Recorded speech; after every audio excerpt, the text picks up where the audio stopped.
What makes you take leave of absence? At what point are you like, okay, it's time? Usually when I make the determination that it's the quickest way for me to achieve my objectives. I'm on an afternoon walk with my friend Andrew, a core resident at the intentional community I introduced in the last episode, called Magic. Today we're wandering through the Palo Alto neighborhood.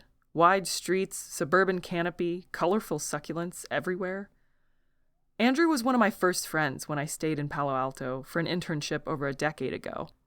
And now, whenever I visit Magic, I'll hear him humming a tune while fixing someone's bike, or rounding people up to help collect farmers market donations. On walks like this, we'll talk about everything. Dating, family, his academic career, my changing worldview. In this conversation, he's telling me about his leave of absence from Stanford.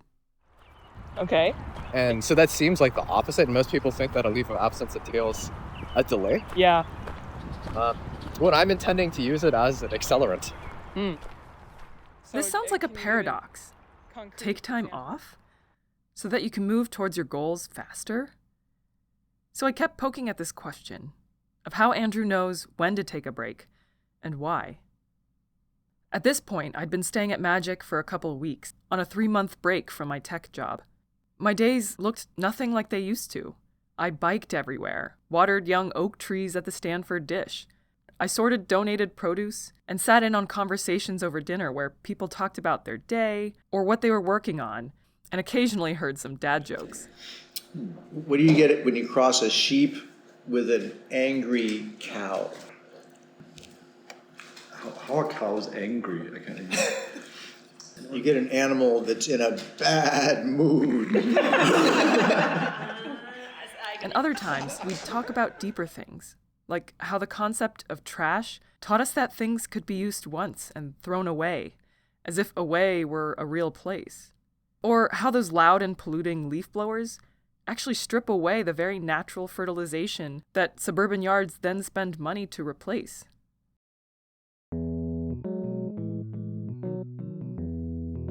This was the world of value science, the idea at the heart of Magic that I explored in the last episode through its founder, David Schramm. As a reminder, the core concept is deceptively simple.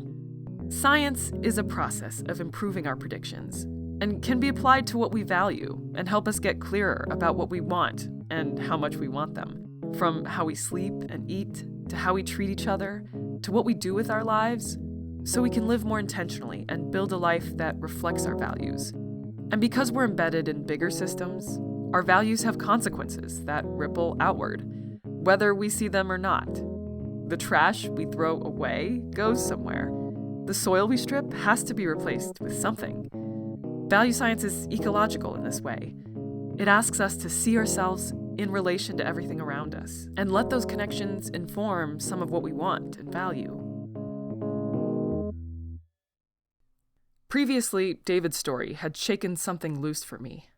His 50-year reckoning with his father, his willingness to peel away everything he'd been told about success, it convinced me that I didn't want to stay at my corporate job. But wanting to leave and knowing what comes next are two very different things.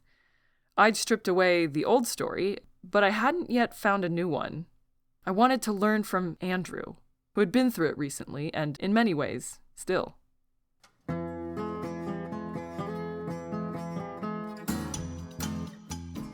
My name is Vicky Shaw, and you're listening to Who Wrote the Rules? My journey exploring these hidden rules and norms we live by. In this episode, Andrew tells me about his 3 breaks from academia at Stanford, with each one confronting escalating questions about identity, from the personal to the social to the institutional. And in the wake of each gap, the question arises: who am I without my story?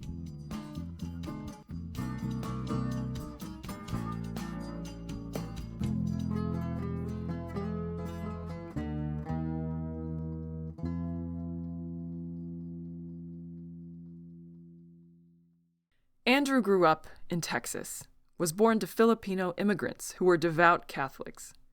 Church was a big part of his childhood.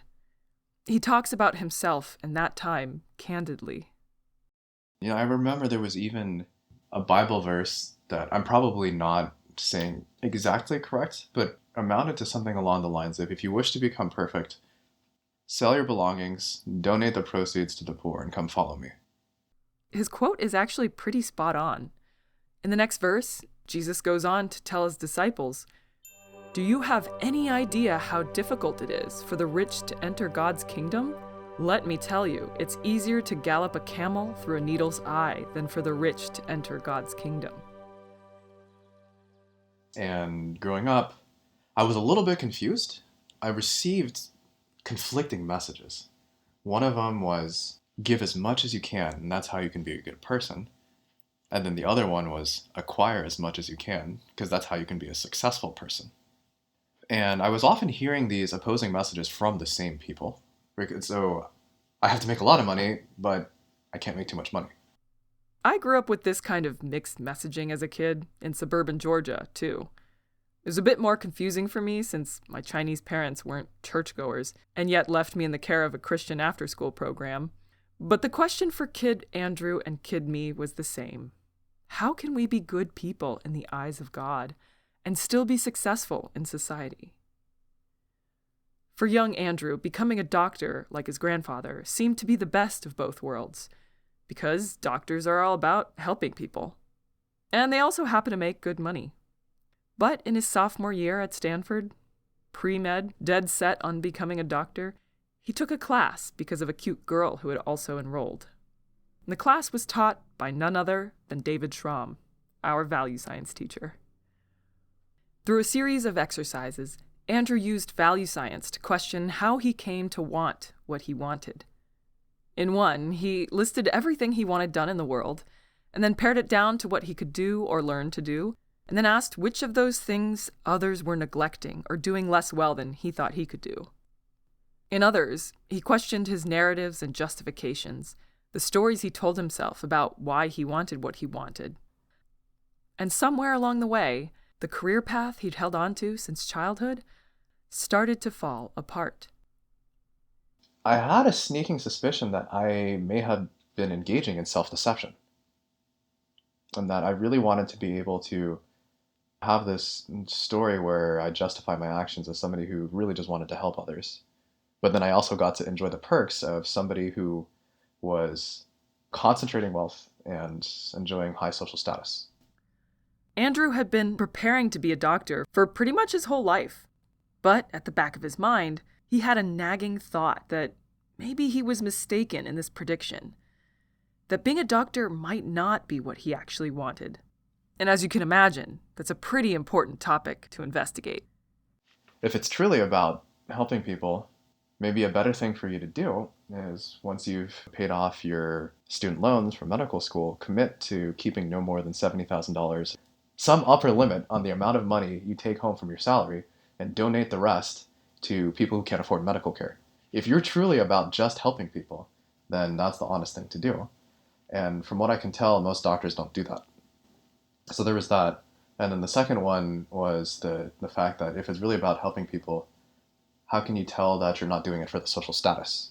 And I felt a considerable degree of cognitive dissonance that played a role in my eventually not going to medical school and then choosing something else. Andrew's cognitive dissonance here reminded me of David's from the last episode, which resulted in estrangement from his father. There was this unsettling feeling of being rewarded for moving along a path that you're not sure you believe in. And it was actually David, through the value science course, who encouraged Andrew to do something about it. Take a gap year, slow down. He'd still be eligible for programs, research trips, and scholarships, but most importantly, he'd have the space to figure out if the path he was on was actually his. After working it out with his skeptical parents, Andrew began his gap year, arranging a work exchange agreement to live at Magic, contributing community labor in exchange for residency. But it was difficult to step off that treadmill.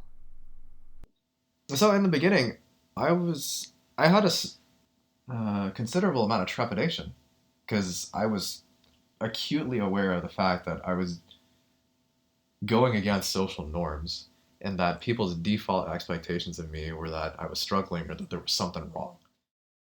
On his break, Andrew couldn't fully escape the pressure. He did a lot of things that would boost his resume and show people he wasn't a screw-up.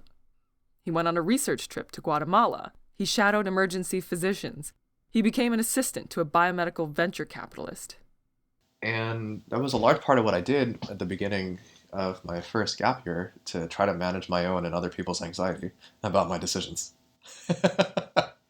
I mean, I did a bunch of other stuff too, like some of the main motivations for the gap year was soul searching and trying to have a more accurate understanding of what I want, and to have robust and valid predictions to support any claim that I want about what I want to do with my life, what kind of person I want to be.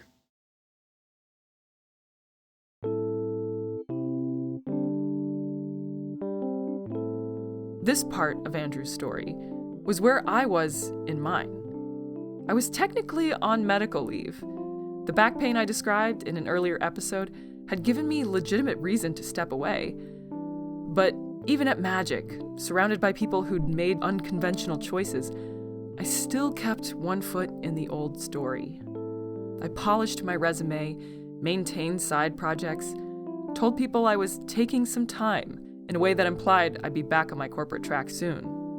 But at the same time, somewhere deep down, I was afraid to acknowledge that I wasn't going back.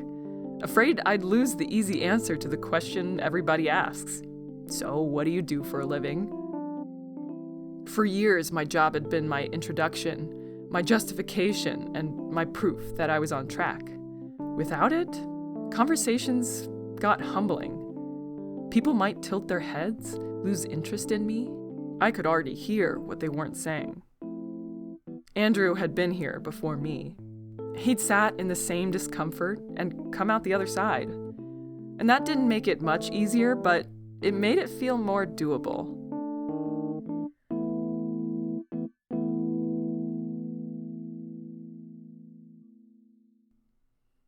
Andrew returned to Stanford after that first gap year, finished a semester, but the questions hadn't been resolved. His first leave of absence helped him see the cognitive dissonance and break down these inherited narratives. But there was still a lot to think about. What it was he really wanted, the values he really held. And that break also showed that he could leave and still come back. So, just shy of graduating, he left school again. This time, for 6 years. He stayed at Magic, continuing the soul searching. But now the lessons weren't just in the classroom, they were in the daily work of keeping a community running. I just took on a kind of labor that people from meditation centers label as chopping wood and carrying water. The Zen proverb goes, before enlightenment, chop wood, carry water. After enlightenment, chop wood, carry water. The work doesn't change, but you do. At Magic, every resident contributes to that maintenance of the space. Sweeping, cooking, cleaning, taking out the trash. Whether you're a PhD student or an artist or a rocket scientist, everyone. It's foundational work that's always needed and rarely noticed until it isn't done. And for Andrew, these daily tasks surfaced other narratives to question. And so for young people who have been told our whole lives, wow, look how bright you are. You have a good future ahead of you. Just become a lawyer, doctor, or engineer, or any one of the two remaining approved professions, and you will have a good life. Implicit in that message is that people who do the chopping wood and carrying water type activities are worth less as human beings. And no matter how much lip service we pay to appreciating the essential workers, stuff like that, there is an implied devaluation of people who participate in this kind of labor, and the fact that we even call it unskilled labor to begin with. And as I have discovered, educating and managing people and doing that kind of labor, there is a considerable amount of skill involved in doing that labor well. Andrew had been raised with a clear hierarchy. Do differential equations, not dirty dishes. Manual labor was what happened to you if you didn't succeed. But face to face with that labor, living at Magic, he discovered something that the fear narrative had hidden from him, that the work wasn't beneath him. And a lot of people who grew up thinking, oh, I'm going to be a lawyer, investment banker, software engineer, we just never learned to appreciate just how valuable it is to do that labor well and to really internalize a lot of the mess and wastes that we create and that the custodians, landscapers, and fruit pickers do. We rely on people who do that kind of work in order to have good lives. And the fact that we're paying them less and considering them low social status was something that seemed super unfair to me. This was value science in practice. He'd carried a prediction that this kind of work meant somehow being a failure, but when he finally tested it, embraced the labor even, that prediction fell apart. He found that doing manual labor required real skill, real courage, and real attention. And doing it well felt no less meaningful than anything he'd done in a classroom. His break was a way to figure out what to do next with that new information. He told me about one moment that made this concrete. Someone kept leaving food scraps on the communal counter. Andrew cleaned it up himself and then worked up the nerve to ask around, not knowing if the person would be grateful, defensive, or hostile. A tiny, mundane problem, you might think, but he saw the whole world in it. This specific example of tracking down who made a mess and assisting the person in changing their patterns so that they are no longer making the mess is the exact, or at the very least, a very strong approximation of the same mechanism underlying climate debasement. And it's also this, I think, the same mechanism underlying the tragedy of the commons, where we have a motivation to privatize our gains and communalize our losses.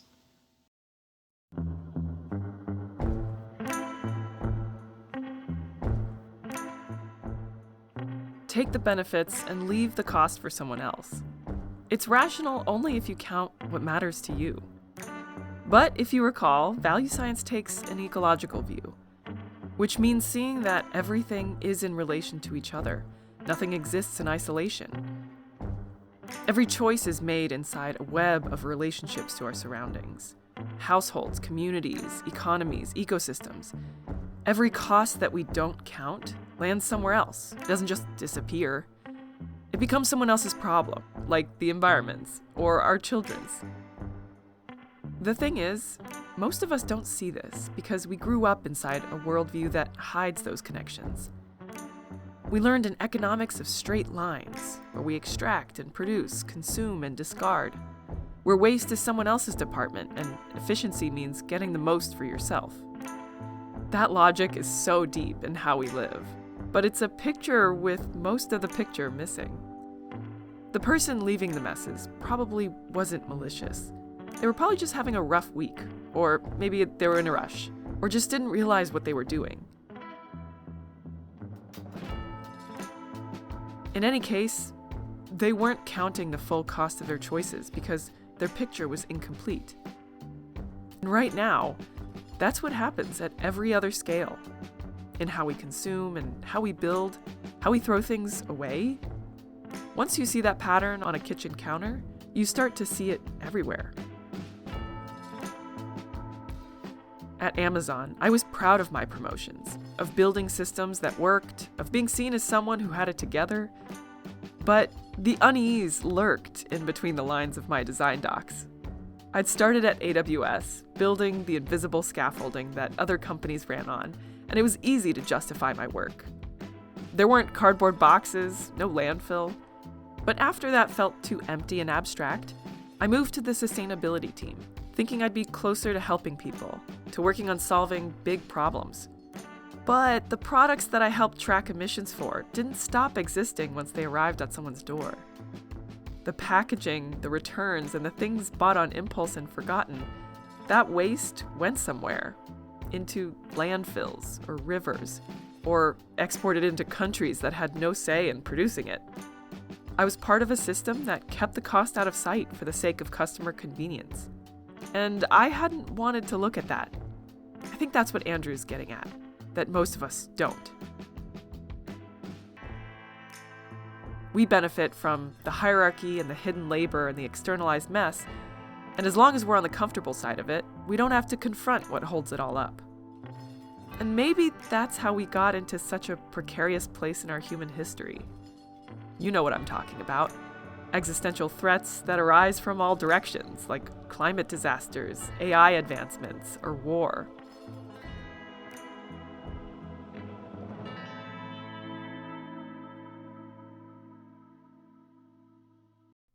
Months later on the phone, I asked Andrew whether he ever felt the weight of the breaks that he took. Spending so much time on philosophical questions that most people would call impractical. His answer? There's an immense amount of pressure to dissuade people from devoting attention to these kinds of questions. And it's often couched in terms of responsibility, where people will say, if you think too much about these pie in the sky philosophical questions, that's irresponsible because you're not doing enough to be competitive in the job market. Somebody who's really trying to get a good job simply cannot afford to allocate this much of their precious consciousness, waking hours, to these airy-fairy kinds of questions. And my response to that is the people who have enough earning capacity to have the spare time to think about these kinds of questions, it's irresponsible to not think about them. Because the people who have enough earning capacity and influence are the people who might actually be able to enact the kind of change to avert what appears to be a collision course for the entire human species. It's not the people who are working the closing shift at Walmart or something, or the closing shift at some bar that closes at 2 a.m. because they're just want to be able to make rent. But it's not fair to ask so much of people who are just scraping by to assume the risk of advocating for the kind of change that I think so many people want. And it's much more fair to ask of people who have more means. Somebody like me, I lucked out getting into Stanford, right? There were probably many other applicants who were equally or more qualified than I am. And so got this privilege, how am I going to exercise it responsibly? I'd always heard the opposite, that stepping away was the risk and the indulgence. That responsibility meant staying on the path, earning, producing, contributing to society. Andrew was saying that for people like us, who lucked out with a good childhood, good education, and earnings, the real risk was never stopping to ask where the path was leading us. 6 years of deepening his grasp on value science concepts, chopping wood and carrying water. 6 years of facing the fears he'd been raised with, sitting with questions most people are too busy or too comfortable to ask. And somewhere in all of that, some clarification. He'd entered Stanford wanting to help people, one at a time, as a doctor. But after seeing how systems worked, how costs get hidden, how the mess always lands on someone else, his interests changed scale. In his second leave of absence, Andrew sharpened his ability to question his own predictions, to live a healthier life. So if this method had changed how he made decisions, what was stopping it from helping everyone? And I kept coming back to how are we going to keep groups of people healthy? Which is not direct patient care, because direct patient care is often one-on-one, one doctor, one patient. And then when I discovered epidemiology, I was like, oh yeah, that's right. Here's a group of scientists who are concerned with how we're going to keep groups of people healthy. And when I wrote down the application essays for that graduate program, you couldn't shut me up. With more clarity about his direction, Andrew returned to school and finished his undergrad degree. He'd wanted to learn more about how people understood value and how all of us could improve our predictions about what we want to be healthier, which is how he landed on epidemiology, the study of population health and disease. But Andrew's version of epidemiology wasn't going to be conventional. Growing up, he'd absorbed a deep assumption that science belongs to scientists. And value science had taught him the opposite, that science is just what people do to make better predictions about what we want and how to get it. From crossing the street safely to deciding what career we want. We're all already doing it, we just don't see it that way. And so we're missing out on how to learn to do it better. Andrew started to wonder, what if that disconnect People not realizing that we're all scientists was itself a public health problem. So if we're trying to advance public health, one of the most important groups of people who are part of the team is the public. And that sounds like I'm being facetious, but there are glaring situations in which public health professionals have fallen short in our goal of recruiting the public to be part of the team in advancing our public health goals. And the low masking rates and the low vaccination rates, it's really in our face. And to the extent that there have been incidents where parents who have declined to vaccinate their children and then sent those children to school have reintroduced measles and infected other children at school. During the COVID-19 pandemic, there were millions of avoidable deaths and hospitalizations because people refused to wear masks and rejected vaccines. That resistance arose from people's values and personal preferences about what they wanted and how to get it. Someone who values freedom and refuses to wear a mask is making a prediction that the cost of wearing one, the discomfort, compliance, or feeling of being controlled, outweighs the benefit. But they're not counting the full cost to themselves or the people around them, to the nurse who might treat them if they get sick. Their picture is incomplete. Sound familiar? It's the kitchen counter mess. It's the Amazon packaging. It's the same pattern. But many people were seeing the science as institutional rules, and those rules competed with deeply held values like the freedom not to wear a mask or not to get vaccinated. And when science shows up as a mandate rather than something you participate in, it's not hard to see why people push back.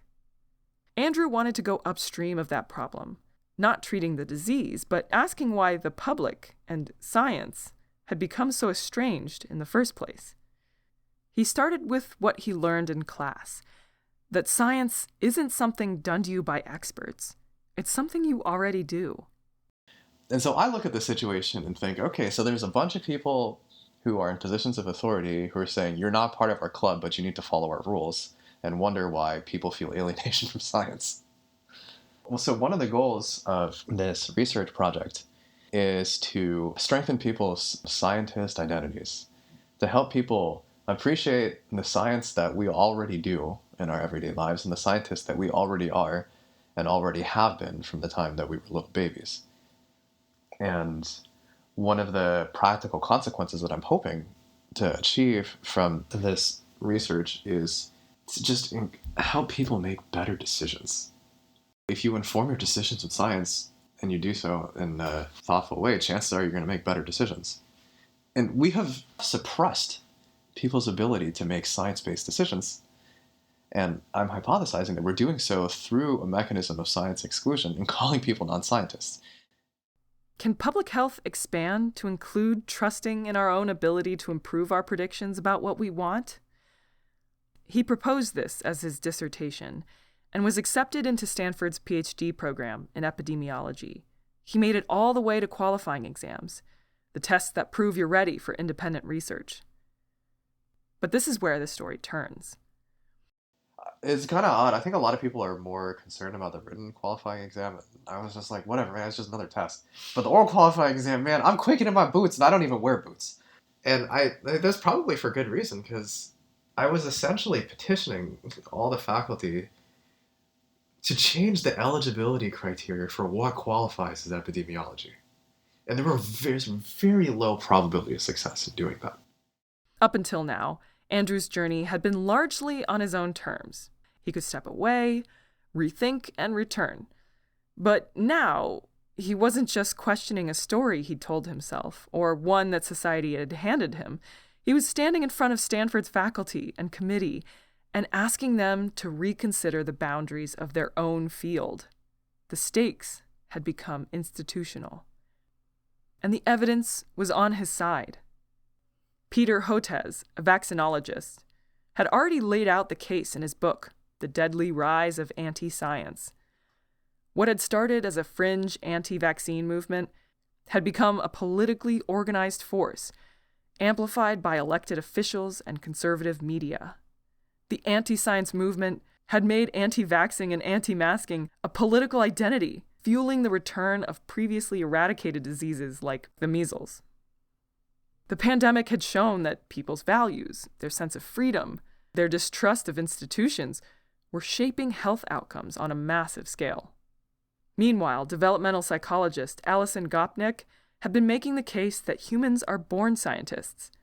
In books like The Scientist in the Crib and The Philosophical Baby, Gopnik laid out decades of research showing that babies and young children learn about the world using the same basic mechanisms that scientists use, forming theories, testing them against evidence, and revising them when the evidence doesn't fit. Think of a toddler biting things, including people, to learn about texture, hardness, and social consequences.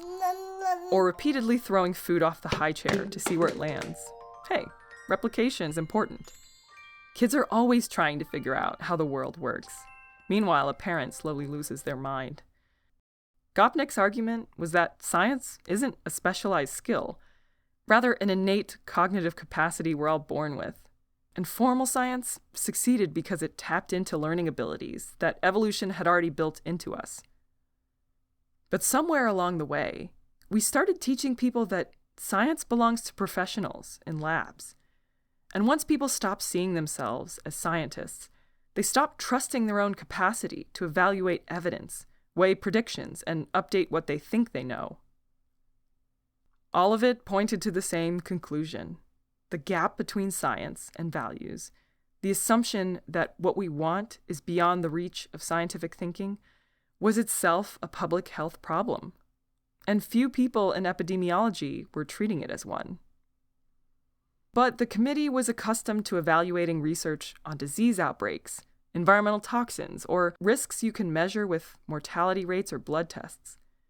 Andrew was asking them to count something else, something difficult to quantify, something whose causal relationship to public health was more difficult to uncover. And the committee said no.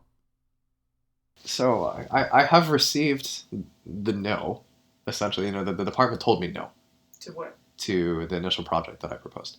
He was proposing to test an intervention to strengthen people's scientist identities. They said, this is in no way a reflection of your intellect, your abilities, or whether this is a scholarly topic. It just is not epidemiology. And sure, you've heard your argument that there are certain things that were previously not classified as epidemiology that we have changed our minds about, specifically like structural racism, mental health. If you go far back enough in the history of medicine and public health, people did not consider mental health to be part of health. And they did not consider structural racism to be, one, a valid phenomenon, and two, one that affects your health. And people have clearly changed their minds about that. So I attempted to use an argument that the scientific decision-making capacity of the public is a critical element of public health infrastructure. Mental health, structural racism, both once dismissed or marginalized, and now considered.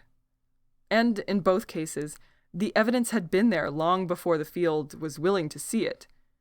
People were suffering from depression, from the health effects of segregation and discrimination, and for decades, epidemiology looked the other way. Until enough information surfaced that the field had to expand. That's one thing we can learn from ecology.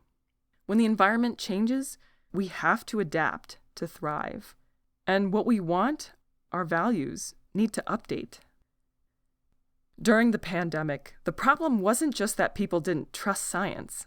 It's that people were making decisions about their health, about masks, vaccines, and risk, based on values like freedom and autonomy, without recognizing that underneath those values was a web of predictions they could examine. But when you've been told your whole life that science belongs to experts, you stop trusting your own ability to evaluate those predictions, and you stop seeing yourself as someone who does science at all. And that's what Andrew wanted to study.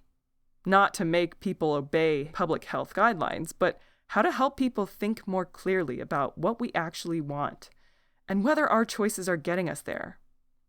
It was value science applied to the public's health. He wanted to encourage us to be better scientists and to look at the information we have and judge whether we're able to use it to make better predictions. Epidemiology had expanded its boundaries before. Andrew was asking it to do so again. He'd found supporters at other institutions. Other researchers saw what he saw. But the committee held firm.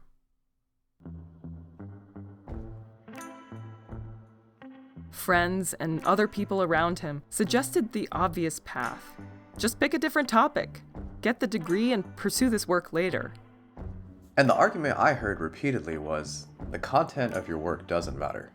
Getting a PhD is really just about the skills you acquire. I will argue that most people believe that. I happen to see it differently, and I see it more as a rationalization for going along to get ahead. And if that's the way that I get my PhD, is that also going to be the way that I get my postdoctoral fellowship, my faculty post, tenure? Where does it all end? It ends with the world falling apart, as we can see through all these people who are saying, gosh, people need to take a stand. Although I'm scared of taking this stand, I'm more scared of how I'll feel if I capitulate. I'd done my own version of this. When the work I was doing at AWS started to feel hollow, I didn't leave. I moved to the sustainability team, telling myself I'd make a difference from the inside. But while we could measure emissions, we couldn't push back on why we were shipping millions of packages overnight in the first place. I'd only found a more comfortable place to stand inside the same system. Andrew had been offered the same deal.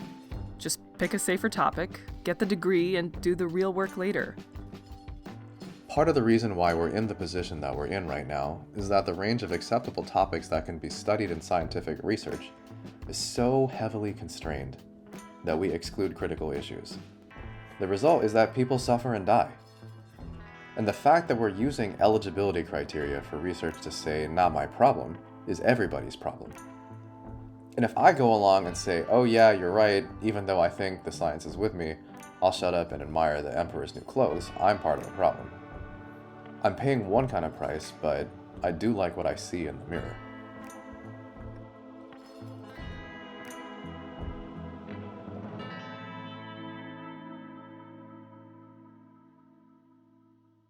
If we invested in investigating these public health values in the same way we invested in understanding diseases and creating medical innovations, would there be as much resistance to vaccines and masks?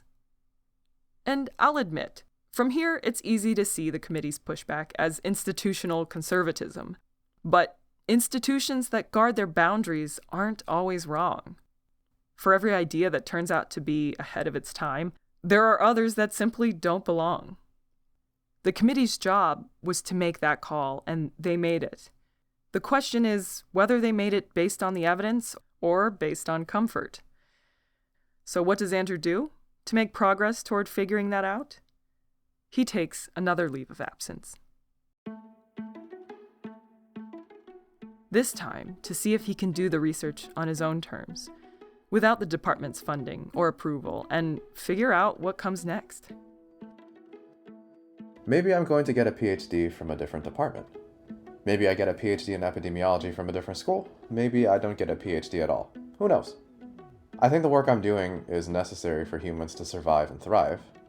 Right now, I think it's more important to me than the letters after my name. I may be mistaken. I may be making a very bad, very costly prediction. Questioning the rules doesn't end with a clean answer. We're now in the present day of Andrew's unfolding story. From the fragments of his childhood doctored dreams, he built something new, a vision of public health rooted in the ideas that had transformed his own life.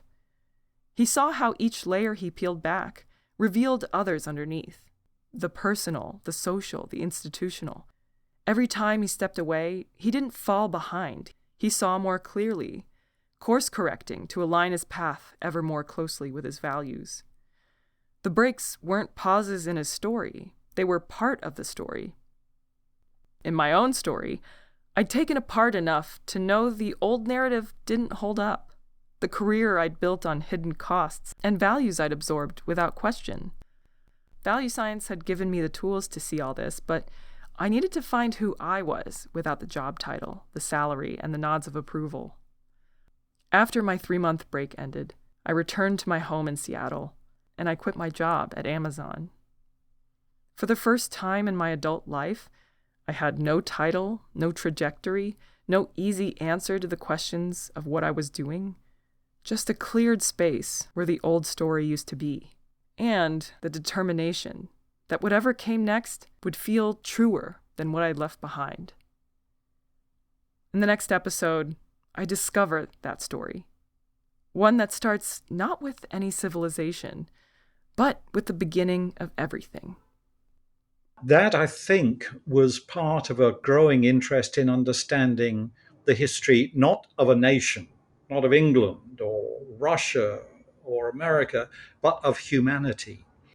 See you next time.